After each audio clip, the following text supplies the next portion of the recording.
So this is Pumpkin. He's a feral cat who just came to me, started coming to my house one day, and he just kept showing up. And I checked, and he doesn't belong to anyone.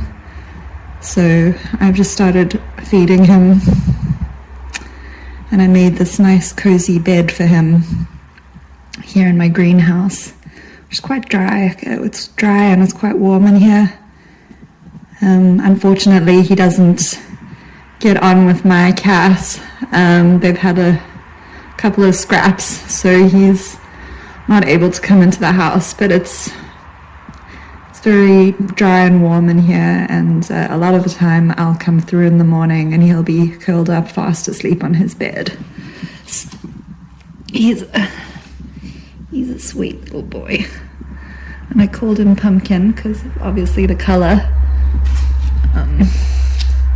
which I think is quite fitting. Ooh, yeah, he's still a little bit I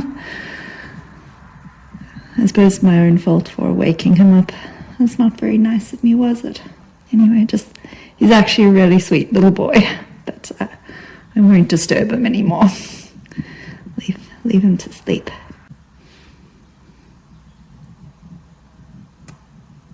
Oh boy, I'll let you sleep. I won't bug you anymore. I'll see you later, little Pumpkin. So I thought, since the topic of these videos is healing, I thought you might like to see that little bit of video footage of the feral cat that I've kind of adopted. He's sort of made his home with me. So the topic of today's video is setting boundaries, or getting distance, as I also like to call it. In my previous video, the previous sort of stage of healing that I talked about was about naming what happened, getting clear on what you experienced and some of the reasons for your trauma, some of the reasons why you are struggling with the patterns that you're struggling with now, some of the reasons why you have the wounding that you have. So the previous video was about going into the past and just getting clear about what happened. And the stage that I want to talk about today is where we're starting to move forward. Before I continue, I just want to remind you again, I'm not a mental health expert.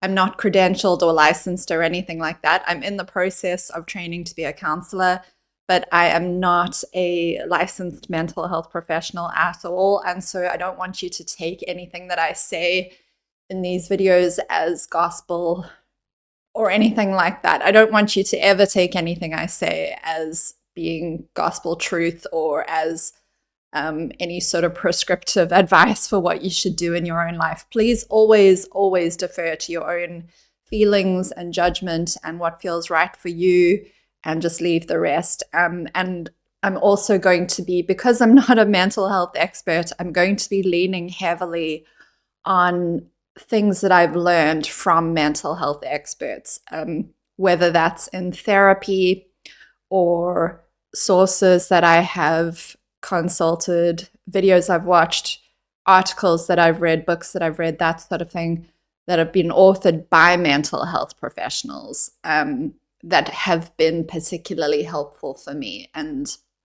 I'll probably leave a couple of resources in the description of the video if you want to check those out. But I just wanted to offer that. I'm going to try and say it in each of these videos.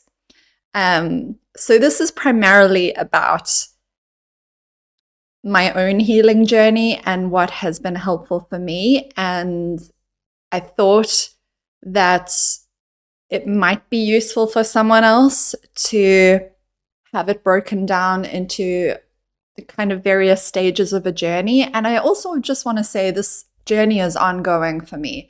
It will likely take the rest of my life. Healing is a very slow process.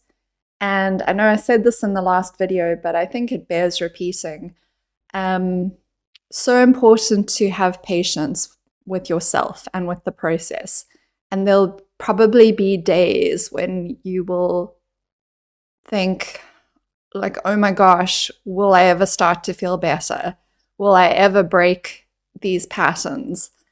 Will I ever experience meaningful healing? And I just want to tell you that from my own perspective and from the things I've heard from mental health professionals who work with clients and patients who are on healing journeys, yes, healing is possible if you stick with it. If you have patience, if you persevere, over time, you will see very significant changes. And there are certain things that you can do along your healing journey which are going to have a big impact, where you're really going to feel the positive effects from it. And for me, one of those things is boundary setting. That's a step that you can take, which is going to yield very big results in your healing journey. And because of that, maybe because it has the biggest positive impact, it's also, I think, the hardest to do. A lot of the work around healing from trauma is internal. So we're working primarily with ourselves, our feelings and thoughts and our behaviors and patterns. But some of it has to do with our relationships with other people, how we relate and interact with others. And boundary setting is one of those things. So it's not easy. Boundary setting, I think, has been probably the hardest part of my healing journey for many reasons.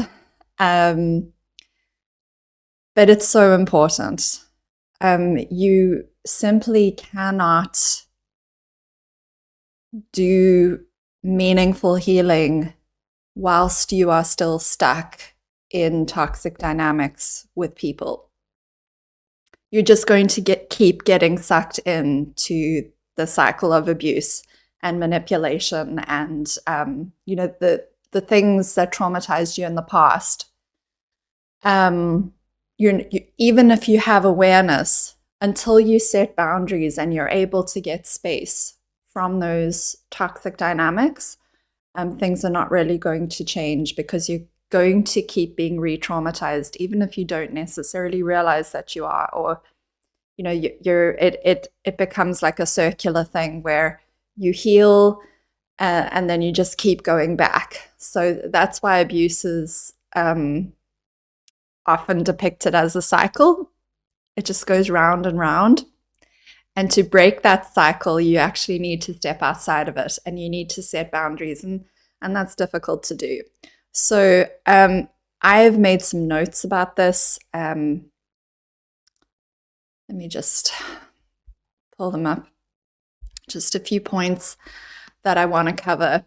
So the first point that I've got under getting distance or setting boundaries, and I call it getting distance because it is about creating space. Boundaries are about removing yourself from situations that you have determined are not good for you. So it's about creating space between yourself and that person, or yourself and that situation. I want to make it extremely clear, there's often a lot of misconception around the concept of boundaries. People often think that boundaries are about setting rules for other people, as in, if you want to be in a relationship with me, this is what you have to do. A lot of people think that's what boundaries are. It's about telling other people what to do, or telling other people what they can't do, what they have to do if they want to be in relationship with you. That's not what boundaries are. It's something I bring up in a lot of my videos when I talk about dating coaches. Boundaries are not about controlling other people. Relationships should not be about control. They should not be about telling other people what to do. Boundaries are about having control over yourself and over your own space. And so a boundary has got to do with consequences that you enact for yourself if someone oversteps a particular limit. Now, you can let other people know about your boundaries. You can say, look, this behavior that you are doing really doesn't feel good to me, and I may need to remove myself from the situation if you're going to do this. So that's fine. But you're not giving a prescription to the other person. You're not instructing them or making a demand from them, or even, it's not even necessarily a request. It's letting them know, look, this thing that's going on here, I can't be in the same space as this thing that's going on. And so if this happens, I'm going to need to remove myself. So I like to give the example of smoking, for instance, because that's like a tangible example that we can all, visualize. Let's say you've determined that being around secondhand smoke is really bad for you, because it is bad for you. So let's say you have a family member who is a compulsive smoker. Having a relationship with that person is not going to look like you telling them that they can't smoke around you. That's not really it's not your right to do that. And that would be about trying to control their behavior. It's about saying to them, look, I can't be around secondhand smoke. I've determined it's not good for me. I'm not willing to compromise my health in that way.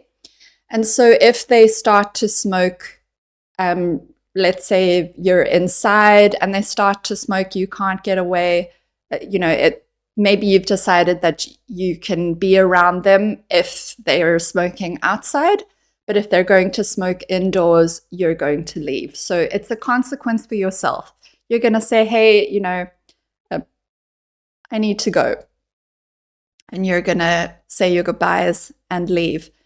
And so it's not about controlling the other person. Now, if they care about you, if they are willing to have self-awareness and be analytical about the situation, they will usually draw the connection that if they're going to continue a particular behavior, you are not going to be around.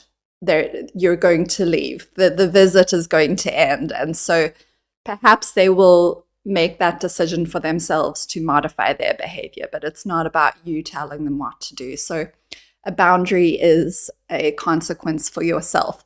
So let's use another example. I think I might have mentioned this example in another video about maybe you have a cutoff time at night where you no longer will take phone calls. And let's say, particularly from certain family members that you might find difficult or triggering to talk to, you have a cutoff time in the day or in the evening, and you won't take phone calls after that time. So that would not be about telling that family member that they can't phone you after a particular time at night. That would be just simply about not answering your phone, maybe switching your phone off, or just declining the phone call, or even temporarily blocking them if just seeing the phone call come up on your phone repeatedly is distressing for you in some way. But a boundary is something that you do to protect yourself. It's not something that other people do. And the important part about that is that you're not relying on other people to protect you. A lot of trauma, and certainly I felt this way, is where you feel disempowered. Trauma makes you feel disempowered. It makes you feel as if you are relying on others for your well-being. And boundaries are about reclaiming that power. They're about activating your inner adult to say, I'm making an executive decision for my own well-being. And this is not dependent on other people behaving in a way that I would like them to behave. This is about me taking action for myself. So hopefully that's clear. Hopefully I'm not beating a dead horse, but it's extremely empowering, because In psychology, they talk about an internal locus of control. People who have a strong internal locus of control, meaning it's another way of saying that people are personally empowered. They're not looking to the external world to improve, to improve their life or to improve their lot in life. You're trying to take control over as much of what you can control as possible, which is yourself. An external locus of control would be trying to manage or control how other people behave. Internal locus of control is about managing yourself. So the first point that I've got under this particular stage of healing, which I call getting distance, is that boundaries can take the form of physical or geographical distance. That's one type of boundary. There are numerous different types of boundaries, and I'll go through some of them as we go through these points. But physical or geographical distance is arguably the most impactful, or I would say it's a good starting point. It's a really good place if you're trying to decide how to start implementing boundaries or how to start getting that space. I would start with the physical or geographical boundary. That's probably going to have the biggest impact. For myself, moving out of home, which I did at the age of 21, was one of the best decisions that I ever made for my healing. I remember the feeling of relief being pretty much immediate when I first moved out of home and got my own little apartment. It was a very humble little tiny one-bedroom apartment, but I'd never felt so much peace as I did when I moved into that little flat. It was so quiet, and I didn't have to report my goings on or my movements to anybody. I could just be the master of my own destiny, and it was just so peaceful. I'd wake up every morning to just peace and quiet and just be able to decide what I wanted to do for my day, and it was so different to the chaos that I grew up in. So that's an example of physical or geographical distance. Just actually moving away from, say, if it's your family of origin, actually moving away. I also reference the fact that I emigrated 5 years ago. I moved country. I moved halfway across the world from my family. And that was another layer to this. It was much harder to set boundaries when I lived just down the road. It's harder to fight against the obligation and guilt when, my mom in particular would often try to guilt me or make me feel obligated to do things for her, and for her and my stepdad, and or make me feel like I had an obligation to visit with a certain frequency. And it's much harder to go against that when you're physically and geographically close by. It's like for a long time, I was sort of just scrambling to come up with excuses. And you can kind of start to see the connection between proximity and feeling disempowered. Abuse works by disempowering the victim. And so when you start to get space, you start to find your power coming back. Well, that's how it was for me. The more space I got, the more empowered I felt. So I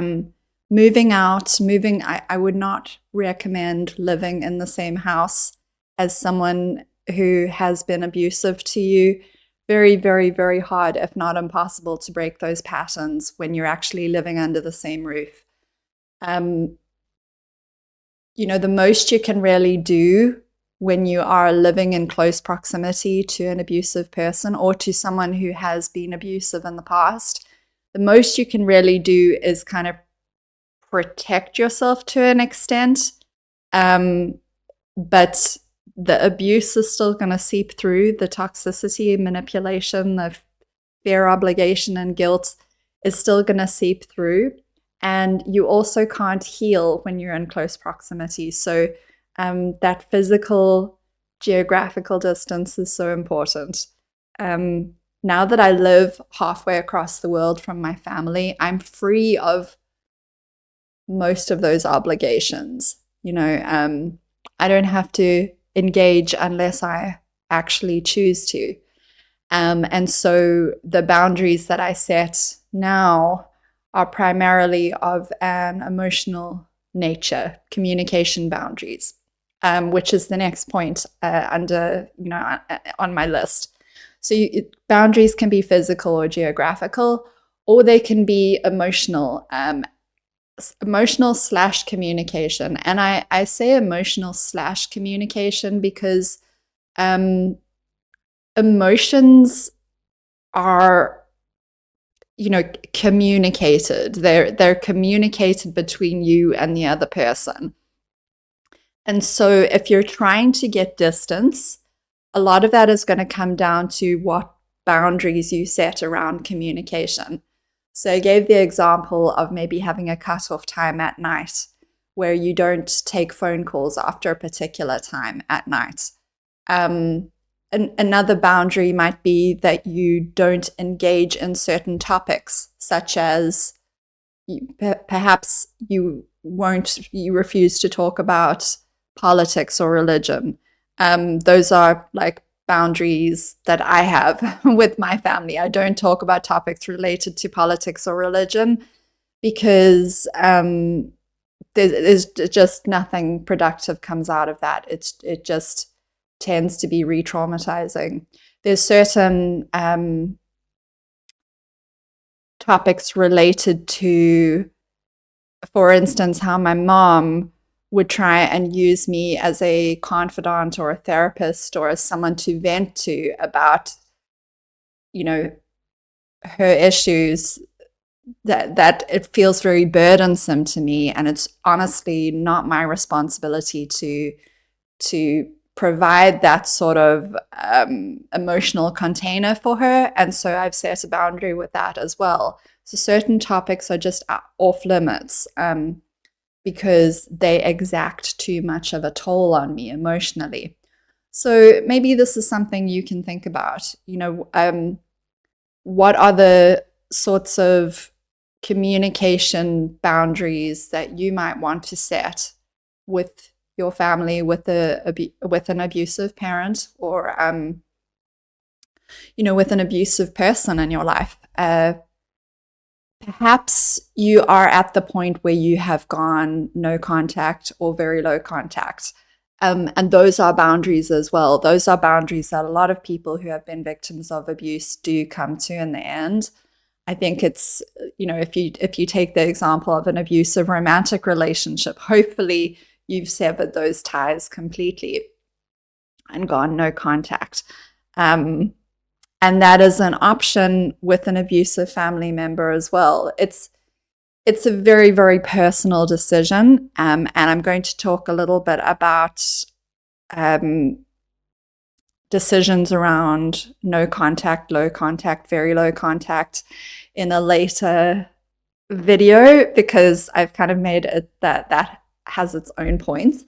But for now, just bear in mind that those are sort of more intense boundaries that you can set.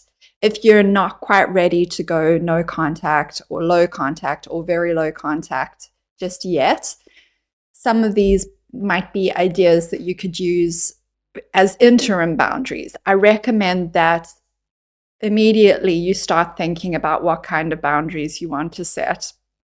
Because setting boundaries is a little bit like a muscle that has maybe atrophied. If you were raised in an abusive family, chances are your boundaries were either disrespected or not allowed, or minimized, belittled, just outright ignored. That was certainly the case in my family. You know, boundaries were not encouraged in my family.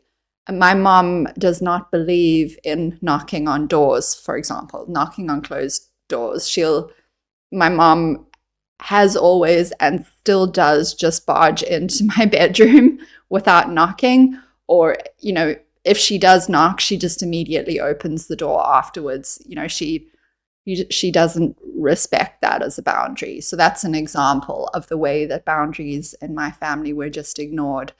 And typically, if you're talking about an abusive parent, they're going to make you feel like your boundaries are wrong, or like you're being mean for having boundaries, that kind of thing. So it's very important to reclaim boundaries as something which is it's your basic human right to have boundaries. Boundaries are not cruel. Boundaries are not mean. You can set whatever boundaries you feel like you need to set in order to protect your mental, emotional, and physical well-being, in order to protect your energy, in order to conserve your resources. There is nothing cruel or mean or nasty about boundaries. As long as you are setting boundaries in a way that you are the one who is taking action. You're not telling other people what action they need to take. You're taking action for yourself. Boundaries are actually a wonderful thing.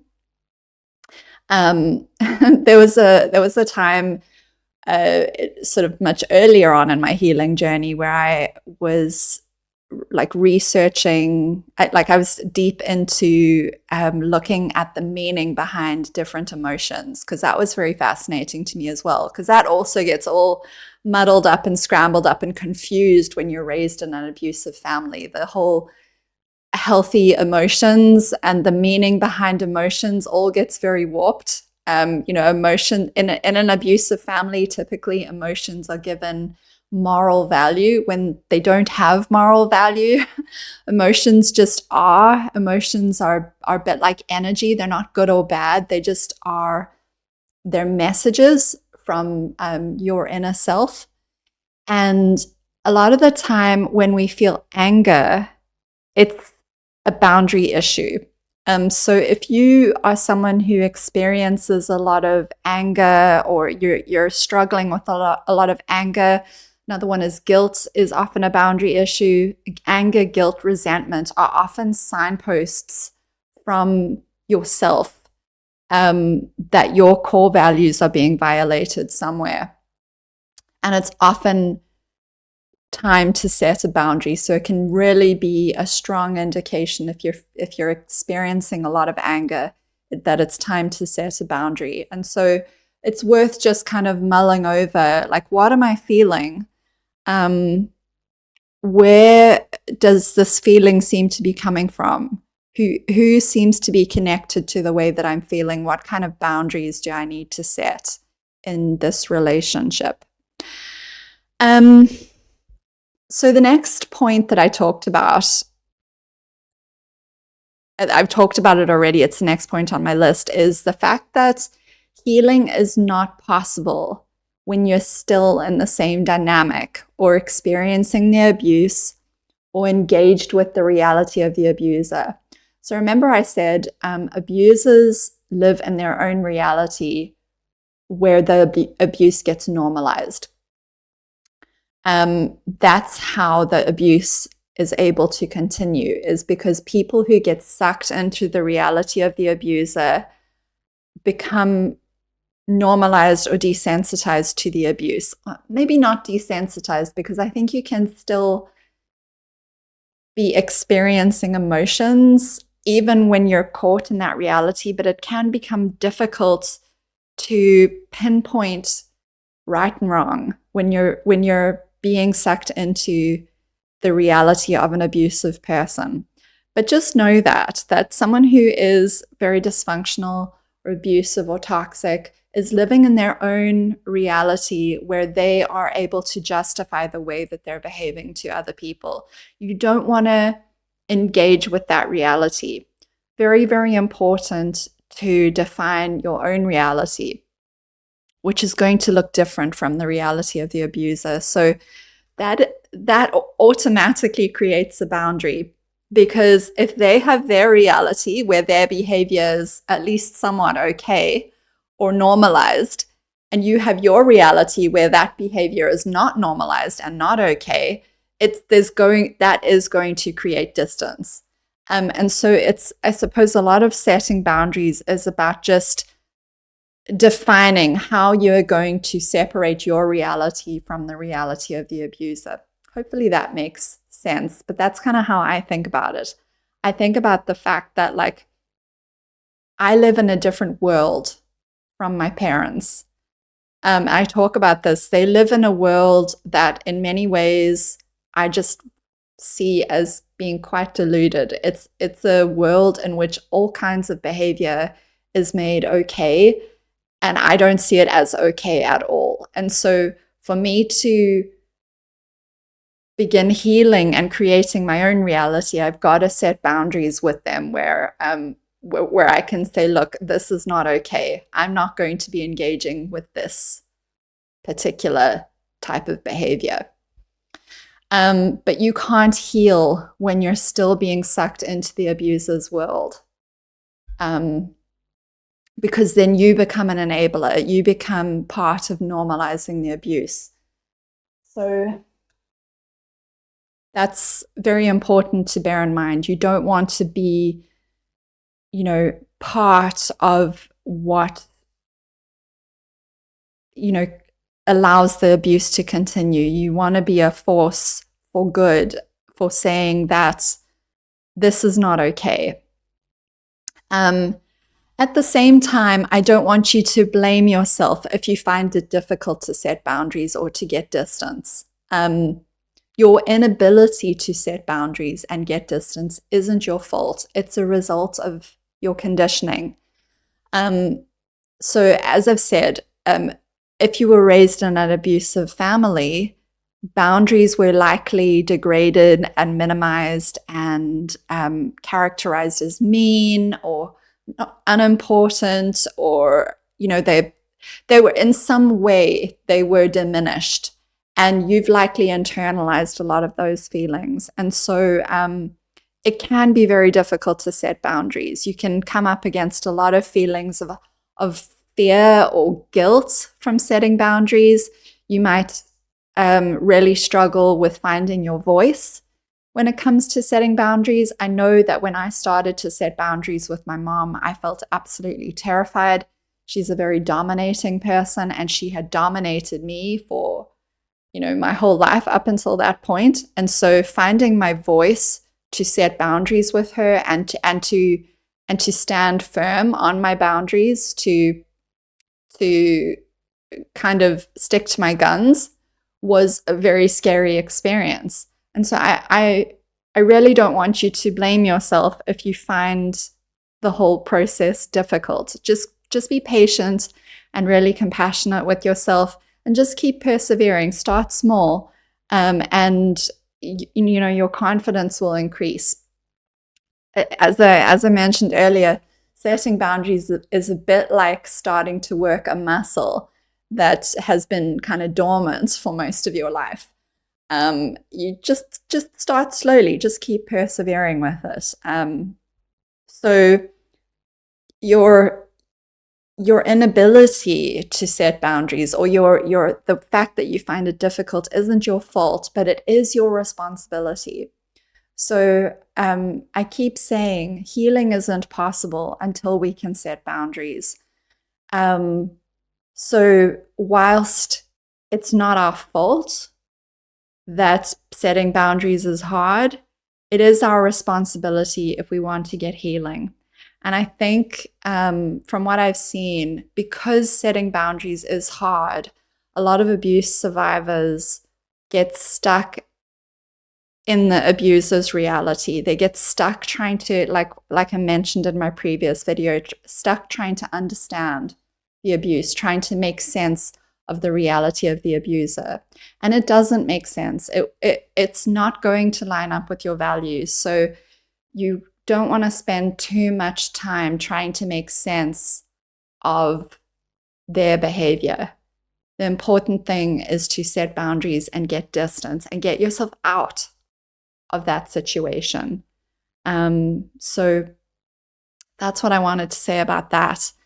The last type of boundary I wanted to talk about, so I've talked about physical, geographical boundaries. I've talked about emotional boundaries, communication boundaries, identifying behaviors and various things that toxic or abusive person does that are triggering for you or difficult for you or that feel traumatic to you, identifying manipulation, triangulation, all these sort of toxic behaviors, identifying those and setting boundaries to protect yourself from that kind of thing. I also just want to talk about mental boundaries, which I think this is something that's not discussed enough. But they talk about it when you're talking about deprogramming from a cult, and leaving an abusive family and healing from an abusive family in many ways can feel like deprogramming from a cult, undoing the conditioning.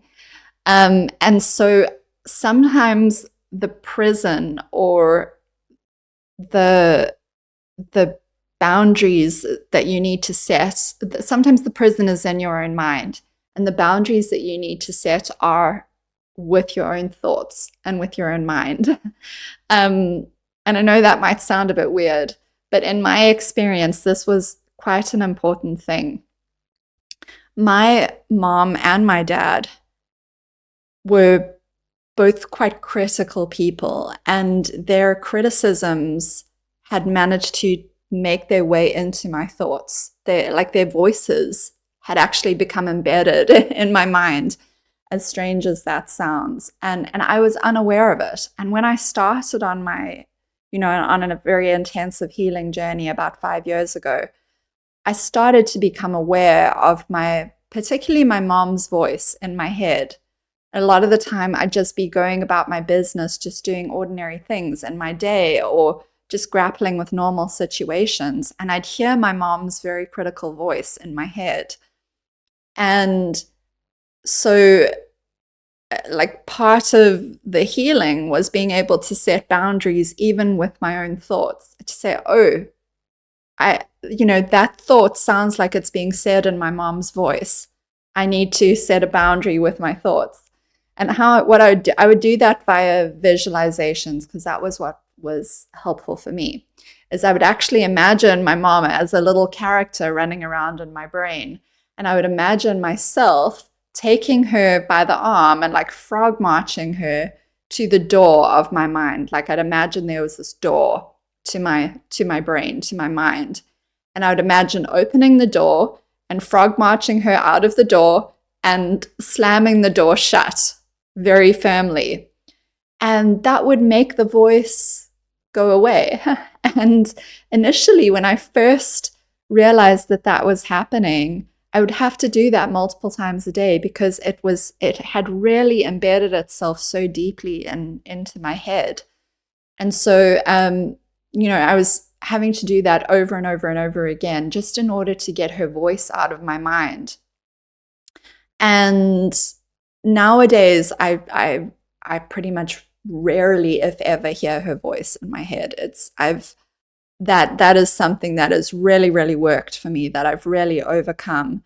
And if you're struggling with, healing from a parent who was very dominating, this is something that you might struggle with, and that might be helpful for you, is maybe look up some visualizations to help you with that. As I say, for me, I'm quite a visual person when it comes to how I conceptualize things.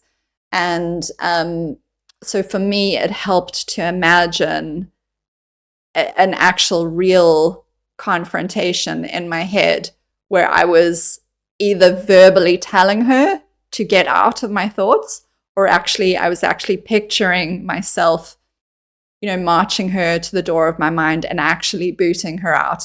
And of course, this is all mental. So you can make it as extreme or as intense as you like. Just you can devise it however is helpful to you. You're not going to hurt anyone. These are just your own thoughts. This is about reclaiming ownership over your own mind, and it's about setting boundaries, even with the way that you think. I do think that sometimes setting boundaries with ourselves is very helpful. So that is what I wanted to say about boundaries. I'm sure that there's probably tons more I could talk about when it comes to boundaries. This is such an important aspect of the healing journey. I can't stress that enough. And as I say, it can be really difficult when you're talking about setting boundaries with difficult people who have traumatized you, where there's a lot of fear, obligation, and guilt, that fog, that you'll often hear about when it comes to healing. The fear, obligation, and guilt can really prevent you from setting boundaries. Those can be real stumbling blocks when it comes to setting boundaries. But I just want to say something to you that my therapist said to me, and it was extremely empowering, and I really needed to hear it. It was very validating. She, I remember initially asking her, like, do I have the right to set these boundaries? My mom would hound me with text messages, and they would make me feel awful. And I would say to my therapist, I just want space. I just want the text messages to stop, but I don't know how to make her stop. And my therapist really said to me, you have the right to set whatever boundaries you need in order to feel comfortable and okay. You can set, you have that right. If you need someone to tell you that you have the right, I'm here to tell you, you have the right to set boundaries. You don't need to feel guilty about setting boundaries. You don't need to feel obligated to put up with behavior that makes you feel bad. Setting boundaries is a great way to reclaim your peace and to start to take back your energy and to really start to create a new life for yourself, and it really, really kickstarts the healing process. So I hope that maybe you found this helpful. If you have, any commentary, anything you want to add to what I've said, or if you want to share your own experiences, please feel free to do that. And I will see you in the next video, where I'll be talking about the next stage on the healing journey as I see it. So in the meantime, take care of yourselves. Bye, everyone.